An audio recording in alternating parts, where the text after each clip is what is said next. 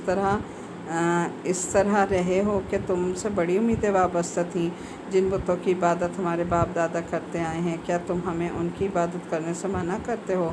جس بات کی تم دعوت دے رہے ہو؟ اس کے بارے میں تو ہمیں ایسا شک ہے جس نے ہمیں اضطراب میں ڈال دیا ہے۔ آیت نمبر 63، صالح علیہ السلام نے کہا اے میری قوم، ذرا مجھے یہ بتاؤ کہ اگر میں اپنے پروردگار کی طرف سے آئی ہوئی ایک روشن ہدایت پر قائم ہوں اور اس نے مجھے خاص اپنے پاس سے اپنی رحمت یعنی نبوت عطا فرمائی ہے، پھر بھی اگر میں اس کی نافرمانی کروں تو کون ہے جو مجھے اللہ کی پکڑ سے بچا لے؟ لہٰذا تم میرے فرائض سے روک کر بربادی میں مبتلا کرنے کے سوا مجھے اور کیا دے رہے ہو؟ اب دیکھیں یہاں پر آیت نمبر 62 میں جو ہے انہوں نے واضح بتا دیا تھا کہ نبوت کے اعلان سے پہلے حضرت صالح علیہ السلام کو پوری قوم میں بڑی عزت کی نگاہ سے دیکھا جاتا تھا، اور ان کی بہت عزت تھی جب تک کہ وہ نبوت کا اعلان نہیں کیا تھا۔ ان کی قوم نے انہیں اپنا سردار یا بادشاہ بننے کا ارادہ کیا تھا، لیکن جب نبوت کا اعلان کیا ہے تو ظاہر ہے وہی قوم جو ہے وہ پلٹ گئی اور ان کی دشمن ہو گئی۔ حضرت صالح علیہ السلام پہ جو اللہ کی قوم پہ جو اللہ کی طرف سے عذاب آیا تھا، اس میں کہتے ہیں جو آندھی چلی تھی یہ 7 راتیں اور 8 دن تک یہ آندھی مسلسل چلتی رہی تھی، اور اتنی شدید آندھی تھی کہ ان لمبے چوڑے انسانوں کو اس نے اٹھا کر تنکوں کی طرح پھینک دیا تھا۔ اچھا، یہ جو جتنے بھی اب آپ یہ دیکھتے جائیں یہ آ رہے ہیں نا ان کے پیغمبروں کے واقعات یا جو قومیں ہیں، یہ قرآن پاک میں کافی جگہ آئیں گے، لیکن ہم بس ایک ہی دفعہ میں ان کی ڈیٹیل کروں گی، بار بار پھر ان کی ریپیٹیشن نہیں ہوگی، تو ایک ہی دفعہ غور سے سن لیجئے تاکہ آپ کو پتہ چل جائے کہ کون سے پیغمبر کس قوم کی طرف آئے، اس قوم کا گناہ کیا تھا، جرم کیا تھا، اور کس جرم کی پاداش میں انہیں کون سا عذاب آیا تھا، کس طرح کی سزا انہیں ملی تھی، یہ آپ کو انشاءاللہ معلوم ہونا چاہیے۔ اس کے بعد دیکھیں آیت نمبر 64 ہے، وَيَا قَوْمِ هَٰذِهِ نَاقَةُ اللَّهِ لَكُمْ آیَةٌ فَذَرُوهَا تَأْكُلْ فِي أَرْضِ اللَّهِ وَلَا تَمَسُّوهَا بِسُوءٍ فَيَأْخُذَكُمْ عَذَابٌ قَرِيبٌ۔ اور اے میری قوم، یہ اللہ کی اونٹنی تمہارے لیے ایک نشانی بن کر آئی ہے، لہٰذا اس کو آزاد چھوڑ دو کہ یہ اللہ کی زمین میں کھاتی پھرے، اور اس کو برے ارادے سے چھونا بھی نہیں، کہیں ایسا نہ ہو کہ تمہیں عنقریب آنے والا عذاب آ پکڑے۔ پھر ہوا یہ کہ انہوں نے اس کو مار ڈالا، چنانچہ صالح علیہ السلام نے کہا کہ تم اپنے گھروں میں 3 دن اور مزے کر لو، یعنی اب یہاں دیکھیں عذاب کی جو مہلت انہیں دی گئی تھی نا، 3 دن دیے گئے تھے کہ 3 دن میں جو ہے تم اللہ سے توبہ استغفار کر لو، اور اس کے بعد عذاب آئے گا، اور یہ ایسا وعدہ ہے جسے کوئی جھوٹا نہیں کر سکتا۔ آیت نمبر 66 میں ہے، پھر جب ہمارا حکم آ گیا تو ہم نے صالح علیہ السلام اور ان کے ساتھ جو ایمان لائے تھے ان کو اپنی خاص رحمت کے ذریعے نجات دی اور اس دن کی رسوائی سے بچا لیا، یقیناً تمہارا پروردگار بڑی قوت کا، بڑے اقتدار کا مالک ہے۔ اور آیت نمبر 67 میں ہے، اور جن لوگوں نے ظلم کا راستہ اپنایا تھا اس کو ایک چنگاڑ نے آ پکڑا، جس کے نتیجے میں وہ اپنے گھروں میں اس طرح اوندھے پڑے رہ گئے۔ اب یہ جو 67 میں ہے کہ ان پہ جو عذاب آیا تھا اس میں 7 راتیں اور 8 دن تک متواتر سخت آندھی چلی تھی، اور اس کے بعد ایک چنگھاڑ یعنی اتنی خوفناک آواز تھی جس سے وہ سب کے سب ہلاک ہو گئے تھے۔ تو دیکھیں اللہ تعالیٰ نے اٹھا کے انہیں کس طرح پھینکا کہ بالکل ان کو جو ہے وہ ختم کر کے رکھ دیا، اتنے طاقتور لوگ تھے۔ اور 3 دن جو انہیں مہلت ملی تھی، حضرت صالح نے ان کو بتایا بھی باقاعدہ کہ دیکھو 3 دن کی تمہیں مہلت ملی ہے، اور اس کی نشانی بھی بتائی کہ پہلے دن جو ہے وہ تمہارے چہرے پیلے ہو جائیں گے، دوسرے دن تمہارے چہرے ریڈ ہو جائیں گے، اور تیسرے دن جو ہے وہ تمہارے چہرے کالے سیاہ پڑ جائیں گے۔ لیکن انہوں نے پھر بھی اس پہ کوئی کان نہیں دھرا کہ ٹھیک ہے دیکھا جائے گا، اسی طرح اپنے مزے لوٹتے رہے، دنیا کے دھندوں میں پڑے رہے، اور جب اللہ کا عذاب آیا تو پھر اللہ تعالیٰ نے انہیں بالکل ختم کر دیا۔ آیت نمبر 68 ہے، جیسے کبھی وہاں بسے ہی نہ تھے، یاد رکھو کہ سمود نے اپنے رب کے ساتھ کفر کا معاملہ کیا تھا، یاد رکھو کہ بربادی سمود ہی کی ہوئی، یعنی انہوں نے کیا کیا تھا، اپنے رب کے ساتھ کفر کیا تھا، اس بنا پر ان کو عذاب آیا تھا۔ اور یہ کون سی قوم تھی؟ سمود کی قوم تھی۔ اللہ کے ساتھ کیا کیا؟ اللہ کے ساتھ کفر کیا۔ اور کس کی قوم تھی؟ حضرت صالح علیہ السلام کی۔ ٹھیک ہے، یہ باتیں تھوڑا ذہن نشین کیجئے تاکہ آپ کو پتہ چلے کہ کس طرح سے عذاب آئے تھے۔ پھر اس کے بعد آگے آیت نمبر ہمارا 69 ہے، اور ہمارے فرشتے انسانی شکل میں ابراہیم علیہ السلام کے پاس بیٹا ہونے کی خوشخبری لے کر آئے، انہوں نے سلام کہا، ابراہیم علیہ السلام نے بھی سلام کہا۔ پھر ابراہیم علیہ السلام کو کچھ دیر نہیں لگی تھی کہ وہ ان کی مہمانی کے لیے ایک بنا ہوا بچڑا لے آئے، مگر جب انہوں نے دیکھا کہ ان کے ہاتھ اس بچڑے کی طرف نہیں بڑھ رہے تو وہ ان سے کٹک گئے اور ان کی طرف سے دل میں خوف محسوس کیا۔ فرشتوں نے کہا کہ ڈریے نہیں، ہمیں آپ کو بیٹے کی خوشخبری سنانے اور لوط علیہ السلام کی قوم کے پاس بھیجا گیا ہے۔ اب یہ دیکھیں، یہ جو فرشتے آئے تھے نا، دو واقعات کے لیے آئے تھے، ایک طرف خوشخبری دینے آئے تھے اور دوسری طرف عذاب لے کر آئے تھے۔ اب خوشخبری کس کو دینے آئے تھے؟ حضرت ابراہیم علیہ السلام کو بیٹے کی خوشخبری دینے آئے تھے، اور حضرت یہ جو تھی لوط علیہ السلام کے قوم پہ عذاب لے کر آئے تھے۔ اب حضرت ابراہیم علیہ السلام کی جو بیوی تھی حضرت حاجرہ، ان کی دو بیویاں تھیں حضرت ابراہیم علیہ السلام کی۔ تھوڑی سی ہسٹری سن لیجیے گا حضرت ابراہیم کی تاکہ آپ کو پتہ چلے کہ ان کا بیک گراؤنڈ کیا تھا۔ حضرت ابراہیم علیہ السلام کی دو بیویاں تھیں، ایک حضرت حاجرہ علیہ السلام اور حضرت سارہ علیہ السلام۔ حضرت حاجرہ علیہ السلام کے وطن سے جو بیٹے پیدا ہوئے تھے وہ حضرت اسماعیل تھے۔ حضرت سارہ سے کوئی اولاد نہیں تھی تو تھوڑا اداس اور رنجیدہ بھی رہتی تھی کہ میری کوئی اولاد نہیں ہے، لیکن جب یہاں ان کو خوشخبری سنائی ہے تو انہیں یقین نہیں آ رہا تھا نا کہ میرے بھی بیٹا ہو سکتا ہے، تو اللہ تعالیٰ نے ان کو نہ صرف بیٹا دیا، بیٹا بھی کون سا؟ نبی، جس کو اللہ نے نبوت دی، حضرت اسحاق علیہ السلام ان کو عطا کیے۔ اور پھر اس کے بعد یہاں جو تھا کہ حضرت فرشتے جو تھے وہ ان کے پاس انسانی شکل میں آئے تھے نا، تو ظاہر حضرت ابراہیم کو تو یہ معلوم نہیں تھا، وہ یہی سمجھے کہ انسان ہے اور ان کی ضیافت میں لگ گئے اور بھنا ہوا بچڑا لے آئے۔ اور اس وقت کا یہ تھا کہ اگر کوئی نہیں وہ کرتا تھا نا، کسی کے آگے کوئی وہ رسم تھی کہ کوئی شخص میزبان کے یہاں کھانا پیش ہونے کے بعد نہ کھائے تو وہ یہ اس بات کی علامت سمجھی جاتی تھی کہ کوئی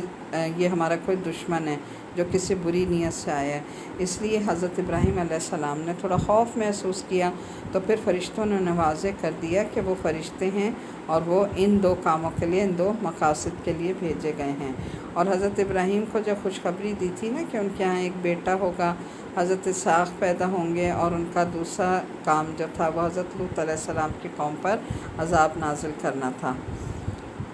پھر اس کے بعد وہ حضرت ابراہیم کو جو فرشتے تھے خوشخبری دینے کے بعد حضرت لوط علیہ السلام کی بستیوں کی طرف چلے گئے۔ آیت نمبر 71 میں دیکھیے کہ امرأتہ قائمۃ فضحکت فبشرناها باسحاق ومن وراء اسحاق یعقوب، اور ابراہیم کی بیوی کھڑی ہوئی تھی، وہ ہنس پڑیں۔ اب وہ ہنسی کس بات پہ تھی کہ انہیں خوشخبری ملی نا بیٹے کی اتنے عرصے بعد، اور ان ایکسپیکٹڈ بالکل، کہ میں تو مطلب اس عمر میں اب بچے پیدا ہو ہی نہیں سکتے، تو اتنی بڑی خوشخبری پا کر وہ ایک دم ہنس پڑی۔ تو ہم نے انہیں دوبارہ اسحاق کی اور اسحاق کے بعد یعقوب کی پیدائش کی خوشخبری دی، یعنی ان کے اسحاق ہوں گے، ان کے بیٹے حضرت اسحاق ہوں گے، اور اسحاق علیہ السلام کے بعد پھر ان کے بیٹے حضرت یعقوب ہوں گے، اور حضرت یعقوب کے پھر آگے 12 بیٹے تھے، تو اس طرح سے یہ نسلیں چلی تھیں۔ وہ کہنے لگیں کہ ہائے، کیا میں اس حالت میں بچہ جنوں گی؟ میں بوڑھی ہوں اور میرے شوہر جو خود بڑھاپے کی حالت میں، واقعی تو بڑی عجیب بات ہے۔ 73 میں ہے، فرشتوں نے کہا کہ آپ اللہ کے حکم پر تعجب کر رہی ہیں، آپ جیسے مقدس گھرانے پر تو اللہ کی رحمتیں اور برکتیں ہی برکتیں ہیں، بے شک وہ ہر تعریف کا مستحق اور بڑی شان والا ہے۔ آیت نمبر 74، پھر جب ابراہیم علیہ السلام سے گھبراہٹ دور ہوئی اور ان کو خوشخبری مل گئی تو انہوں نے ہم سے لوط علیہ السلام کی قوم کے بارے میں ناز کے طور پہ جھگڑا شروع کر دیا۔ اب دیکھیں یہاں پر آیت نمبر جو 74 ہے نا، کہ حضرت لوط علیہ السلام جو تھے وہ حضرت ابراہیم علیہ السلام کے بھتیجے تھے، جو عراق میں ہی ان پر ایمان لا کر ان کے ساتھ وطن سے ہجرت میں ان کے ساتھ شریک ہو گئے تھے، اور بعد میں اللہ تعالیٰ نے پھر ان کو پیغمبر بنا کر صدوم کے شہر میں بھیج دیا تھا حضرت لوط علیہ السلام کو۔ اس شہر کے لوگ جو ہے وہ شرک کے علاوہ، شرک تو کرتے ہی کرتے تھے، یہ تو برائی تھی، اس کے علاوہ ہم جنس پرستی کے شکار ہو گئے۔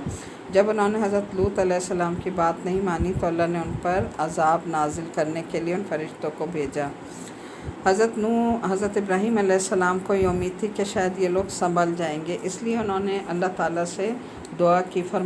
فرمائش کی کہ ابھی ان پہ عذاب نازل نہ کریں۔ حضرت ابراہیم علیہ السلام چونکہ اللہ تعالیٰ کے بہت لاڈلے پیغمبر تھے اور آپ کے دوست تھے، اللہ تعالیٰ نے انہیں اپنا دوست کہا تھا، تو اللہ تعالیٰ کو اپنے لاڈ اور ناز دکھایا کرتے تھے، تو انہوں نے ایک لاڈ کے انداز میں، ناز کے انداز میں بار بار اللہ سے کہا، بار بار اللہ سے ریکویسٹ کی کہ نہیں اللہ تعالیٰ ان کے عذاب کو مؤخر کر دے، لیکن اللہ نے ایسا نہیں کیا۔ لیکن اس آیت میں اللہ تعالیٰ نے بڑے اسلوب میں جھگڑنے سے تعبیر فرمایا اور ان کی جو ہے تعریف فرمائی۔ اب تعریف اللہ تعالیٰ نے ان کی کیا فرمائی؟ آیت نمبر 75 میں، ان ابراہیم لحلیم اواب منیب یا ابراہیم اعرض عن ھذا انہ قد جاء امر ربک وانہم آتیہم عذاب غیر مردود۔ حضرت ابراہیم علیہ السلام کی تعریف فرمائی کہ وہ جو ہے اللہ تعالیٰ سے جس انداز سے انہوں نے اللہ تعالیٰ سے رجوع فرمایا تھا، اس میں اللہ تعالیٰ نے ان کو کیا کہا کہ وہ بڑے بلیغ الفاظ میں ان کی تعریف کی کہ وہ بہت زیادہ کیا تھے، رجوع کرنے والے تھے، اللہ تعالیٰ سے لو لگانے والے، آہیں بھرنے والے، اور ہر وقت اللہ سے لو لگی ہوئی تھی۔ ہم نے ان سے کہا ابراہیم اس بات کو جانے دو، یقین کر لو کہ تمہارے رب کا حکم آ چکا ہے اور ان لوگوں پر ایسا عذاب آ کر رہے گا جس کو کوئی پیچھے نہیں لوٹا سکتا۔ یعنی ان کا گناہ اتنا شدید تھا نا کہ اللہ تعالیٰ انہیں معاف کر ہی نہیں سکتا تھا، ہم جنسی کرتے تھے، ہومو سیکشولیٹی ان کے درمیان یہ آ گئی تھی۔ اور جب ہمارے فرشتے لوط علیہ السلام کے پاس پہنچے تو وہ ان کی وجہ سے گھبرائے، ان کا دل پریشان ہوا اور وہ کہنے لگے کہ آج کا دن بڑا ہی کٹھن ہے۔ اب یہ دیکھیں بدفطرت اور بے حیائی تھی اس قوم میں، اور انہوں نے جو ہے کیا فرمائش کی کہ جیسے انہوں نے دیکھا کہ یہ نوجوان ہیں تو انہوں نے آ کے کہا کہ یہ نوجوان جو ہیں یہ ہمارے حوالے کر دو نا، ہٹ دھرمی سے انہوں نے کہا کہ ان کو ہمارے حوالے کر دو۔ آیت نمبر 77 میں ہے، اور جب ہمارے یہ پڑھ لیا، آیت نمبر آگے دیکھیے، آیت نمبر 78 میں، اور ان کی قوم کے لوگ ان کے پاس دوڑتے ہوئے آئے اور اس سے پہلے وہ برے کام ہی کیا کرتے تھے۔ لوط علیہ السلام نے کہا اے میری قوم کے لوگوں، یہ میری بیٹیاں موجود ہیں، یہ تمہارے لیے کہیں زیادہ پاکیزہ ہیں، اس لیے اللہ سے ڈرو اور میرے مہمانوں کے معاملے میں مجھے رسوا نہ کرو، کیا تم میں کوئی ایک بھی بھلا آدمی نہیں ہے؟ اب دیکھیں یہ جو انہوں نے بیٹیوں کو آفر کیا نا کہ میری بیٹیاں ہیں، تو نبی کی جو امت ہوتی ہے، کسی بھی نبی کی امت کی بیٹیاں نبی کی روحانی بیٹیاں ہوتی ہیں، یعنی وہ ان کی سگی بیٹیاں نہیں، وہ امت کی ساری بیٹیوں کو کہہ رہے ہیں کہ یہ میری روحانی بیٹیاں ہیں اور یہ تمہارے لیے حاضر ہیں، لہٰذا جائز طریقے سے ان سے نکاح کر لو اور اپنی جو خواہش ہے اس کو پورا کر لو، لیکن انہوں نے اس کو ٹھکرا دیا۔ آیت نمبر 79 کہنے لگے کہ تمہیں معلوم ہے کہ تمہاری بیٹیوں سے ہمیں کچھ مطلب نہیں، یعنی بیٹیوں سے ہمارا کوئی انٹرسٹ نہیں ہے، وہ ہمارے چارمنگ نہیں ہے، اور تم خوب جانتے ہو کہ ہم کیا چاہتے ہیں۔ آیت نمبر 80 لوط علیہ السلام نے کہا کہ کاش میرے پاس ان کے مقابلے میں کوئی طاقت ہوتی یا میں کسی مضبوط سہارے کی پناہ لے سکتا۔ اب یہاں دیکھیں حضرت لوط علیہ السلام کی بے انتہا بیچارگی، کہ وہ بیچارگی محسوس کر رہے ہیں کہ اگر میرے خاندان کا کوئی فرد ہوتا تو وہ شاید میری مدد کرتا۔ اب وہ یہ کیوں کہہ رہے ہیں؟ کیونکہ یہ جو تھے نا، یہ صدوم کے شہر میں چلے گئے تھے اپنے علاقے سے آ گئے تھے عراق سے، تو ظاہر ہے ان کا اپنا کوئی رشتہ دار یا اپنا کوئی ایسا دوست احباب یہاں نہیں تھے، تو انہوں نے کہا یہاں میں اکیلا ہوں، ظاہر ہے میری کون مدد کرے گا، تو یہاں وہ اپنی بیچارگی اللہ کے سامنے ظاہر کر رہے ہیں کہ کاش میرا کوئی ہوتا تو وہ میری مدد کرتا۔ اس موقع پر فرشتوں نے بات کھول دی کہ ہم فرشتے ہیں، اس لیے آپ نہ گھبرائیں، یہ آپ کا یا ہمارا کچھ نہیں بگاڑ سکیں گے، اور ہمیں ان پر عذاب نازل کرنے کے لیے بھیجا گیا ہے، صبح تک ان کا قلع قمع ہونے والا ہے۔ آپ اپنے گھر والوں کو لے کر بستی سے راتوں رات نکل جائیں، جہاں اس عذاب سے محفوظ رہیں۔ البتہ حضرت لوط علیہ السلام کی بیوی کافر تھی اور اپنے قوم کی بدعمالیوں میں ان کا ساتھ دیا کرتی تھی، اس لیے حکم ہوا کہ وہ آپ کے ساتھ نہیں جائے گی بلکہ دوسروں کے ساتھ وہ بھی عذاب کا شکار ہوگی۔ اب دیکھیں کہ یہ جو عذاب اللہ تعالیٰ کا آتا ہے، عذاب میں اگر کوئی پیغمبر بھی ہے، نبی بھی ہے، اور اس کے گھر والوں میں کوئی خیانت کرنے والا ہے، امانت کا پاس کرنے والا نہیں ہے، تو اللہ تعالیٰ نے اس کو بھی عذاب میں پکڑ لیا تھا۔ تو یہاں یہی ہوا کہ ان کی جو بیوی تھی، ظاہر وہ امانت میں خیانت کرتی تھی کہ جیسے ہی کوئی آتا تھا تو یہ فوراً ان لڑکوں کو جو بستی کے لڑکے تھے انہیں اطلاع دے دیا کرتی تھیں اور اس طرح خیانت کیا کرتی تھیں، تو اس لیے اللہ تعالیٰ کا حکم ہوا تھا کہ یہ بستی سے نکل جائیں سب کو لے کر، اپنے گھر والوں کو، لیکن اپنی بیوی کو ساتھ لے کر نہیں جائیں گے۔ اب آیت نمبر 81 اور 82 میں دیکھیں کہ اب فرشتوں نے لوط علیہ السلام سے کہا کہ ہم تمہارے پروردگار کے بھیجے ہوئے فرشتے ہیں، یہ کافر لوگ ہرگز تم تک رسائی حاصل نہیں کر سکیں گے، لہٰذا تم رات کے کسی حصے میں اپنے گھر والوں کو لے کر بستی سے روانہ ہو جاؤ، اور تم میں سے کوئی پیچھے مڑ کر بھی نہ دیکھیں، ہاں مگر تمہاری بیوی جو تمہارے ساتھ نہیں جائے گی، اس پر بھی وہی مصیبت آنے والی ہے، یعنی وہ بھی عذاب میں پکڑی جائے گی جو اور لوگوں پر آ رہی۔ یقین رکھو کہ ان پر عذاب نازل کرنے کے لیے صبح کا وقت مقرر ہے، کیا صبح بالکل نزدیک نہیں آ گئی؟ یعنی یہاں یہ بتانا مقصود ہے کہ اللہ نے فرشتوں کو جو وقت دے کر بھیجا تھا نا، اس وقت سے پہلے وہ اس عذاب کو ان پر طاری نہیں کر سکتے تھے، جس وقت اللہ نے لکھا تھا اسی وقت اس سے 1 منٹ بھی ادھر ادھر نہیں ہو سکتا تھا، تو اسی لیے انہوں نے بتایا کہ صبح کا وقت مقرر ہے اور صبح جو ہے وہ قریب ہے، یعنی ابھی ہونے والی ہے صبح، تو صبح میں ہی ان کے اوپر عذاب آئے گا۔ پھر جب ہمارا حکم آ گیا تو ہم نے زمین کے اوپر والے حصے کو نیچے والے حصے میں تبدیل کر دیا اور ان پر پکی مٹی کے تہ بتہ پتھر برسائے۔ اب یہاں پر دیکھیں کہ آیت نمبر 82 کی جو تفسیر ہے اس میں آپ دیکھیے کہ یہ کل 4 بستیاں تھیں جن میں یہ بدکماش لوگ رہا کرتے تھے۔ ان ساری بستیوں کو فرشتوں نے جوں کا توں اوپر اٹھا کر زمین پر اوندھا پٹخ دیا اور ان کا نام و نشان مٹ گیا، یعنی انہوں نے کہتے ہیں فرشتوں نے اس طرح سے اپنے ہاتھ پہ اٹھایا اس بستی کو اور اوپر کی طرف آسمان کی طرف ایسے اچھالا اور اس کے بعد اس کو الٹا کر دیا، یعنی جو نیچے کا حصہ تھا وہ اوپر آ گیا اور اوپر کا حصہ نیچے چلا گیا۔ اس طرح اللہ نے ان پہ عذاب بھیجا تھا کہ پوری کی پوری بستی کو الٹا کے زمین میں دھنسا دیا تھا کہ ان کا نام و نشان بھی مٹ گیا تھا، کچھ پتہ نہیں چلا کہ یہ کہاں گئے۔ اور بعض حضرات کا یہ بھی کہنا ہے کہ اس کو بحر میت یعنی ڈیڈ سی، جسے بحر مردار بھی کہا جاتا ہے، ان بستیوں کے الٹنے سے پیدا ہوا، ورنہ کسی بڑے سمندر کا اس سے کوئی رابطہ نہیں ہے۔ ڈیڈ سی سے لیے سی کہا گیا نا کہ سب کے سب لوگ جو ہے اس میں دفن ہو گئے تھے جا کر، تو وہاں پر یہ ریڈ سی بن گیا تھا، اور یہ جو ہے کوئی کسی ویسے سمندر سے اس کا تعلق نہیں تھا۔ اتنا شدید عذاب آیا تھا کہ اللہ تعالیٰ نے ان کو ایسے ملیہ میٹ کیا کہ ان کا نام و نشان بھی دنیا میں باقی نہ رہے۔ آیت نمبر آگے دیکھ لیجیے گا، آیت نمبر 84 ہے، 83 اور 84، جن پر تمہارے رب کی طرف سے نشان لگے ہوئے تھے، اور یہ بستی مکہ کے ظالموں سے کچھ دور نہیں، اور مدین کی طرف ہم نے شعیب علیہ السلام کو پیغمبر بنا کر بھیجا۔ انہوں نے ان سے کہا کہ اے میری قوم، اللہ کی عبادت کرو، اس کے سوا تمہارا کوئی معبود نہیں، اور ناپ تول میں کمی مت کیا کرو۔ اب ان کی جو قوم تھی ان کا کیا جرم تھا، کیا گناہ کرتے تھے؟ ناپ تول میں کمی کرتے تھے، اور حقوق میں بھی کمی کیا کرتے تھے۔ میں دیکھ رہا ہوں کہ تم لوگ خوشحال ہو اور مجھے تم پر ایک ایسے دن کے عذاب کا خوف ہے جو تمہیں چاروں طرف سے گھیر لے گا۔ اب دیکھیں انہیں کس طریقے سے سمجھا رہے ہیں، اے میری قوم۔ اب جتنے پیغمبر آئے ان کا انداز دیکھیں کہ اپنی قوم کو کتنے پیار سے، محبت سے، اپنائیت سے بلاتے تھے۔ یہ نہیں کہ خالی قوم یا کہ قوم نہیں، اپنی قوم کہہ کے کہ اے میری قوم، اپنائیت سے ان کو بلاتے تھے۔ تو اپنی قوم کہہ کے انہوں نے بلایا، اور بلا کے وہ کہہ رہے ہیں کہ دیکھو تم اچھے بھلے خوشحال لوگ ہو، اللہ نے تمہیں ساری نعمتوں سے نوازا ہے،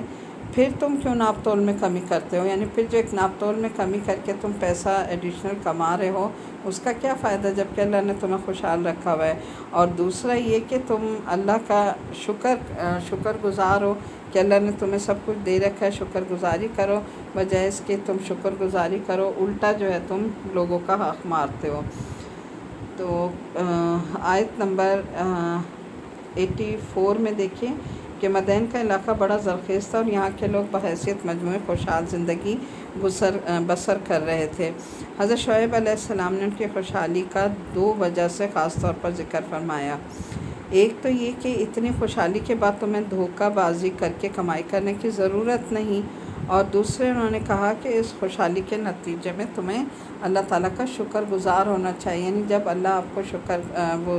نعمتیں دے رہا ہے، آپ پہ ہر چیز کی فراوانی ہے، خوشحالی ہے، تو پھر آپ جو ہے وہ دوسرے ذریعے سے کیوں پیسہ کمانے کی کوشش کرتے ہیں، یعنی کسی غلط ذریعے سے۔ اور دوسرا یہ کہ جب اللہ تعالیٰ نے خوشحالی دی ہے، نعمتیں دی ہیں، تو آپ کو ہر وقت اللہ تعالیٰ کا شکر گزار ہونا چاہیے اس کی نعمتوں کا، لیکن یہ ایسا نہیں کرتے تھے۔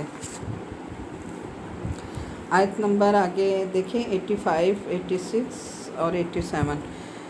اور اے میری قوم کے لوگوں، ناپ تول پورا کیا کرو اور لوگوں کو ان کی چیزیں گھٹا کر نہ دیا کرو، اور زمین میں فساد پھیلاتے مت پھرو۔ اگر تم میری بات مانو تو لوگوں کا حق ان کو دینے کے بعد جو کچھ اللہ کا دیا بچ رہے وہ تمہارے حق میں کہیں بہتر ہے، اور اگر نہ مانو تو میں تم پر کوئی پہرے دار مقرر نہیں ہوا ہوں۔ وہ کہنے لگے، اے شعیب، کیا تمہاری نمازیں تمہیں یہی حکم دیتی ہیں کہ تم ہمارے باپ دادا جن کی عبادت ہم کرتے آئے ہیں، ہم انہیں بھی چھوڑ دیں اور اپنے مال و دولت کے بارے میں جو کچھ ہم چاہیں وہ بھی نہ کریں؟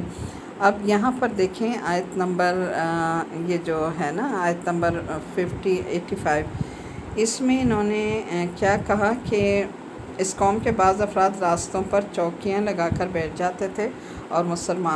مسافروں سے زبردستی ٹیکس وصول کیا کرتے تھے نا، یعنی جگہ جگہ چوکیاں لگی ہوئی تھیں اور ان پر مسافر جو گزرتے تھے ان سے ٹیکس لیا کرتے تھے۔ آج ہمارے ہاں بھی ایسے ہی ہوتا ہے نا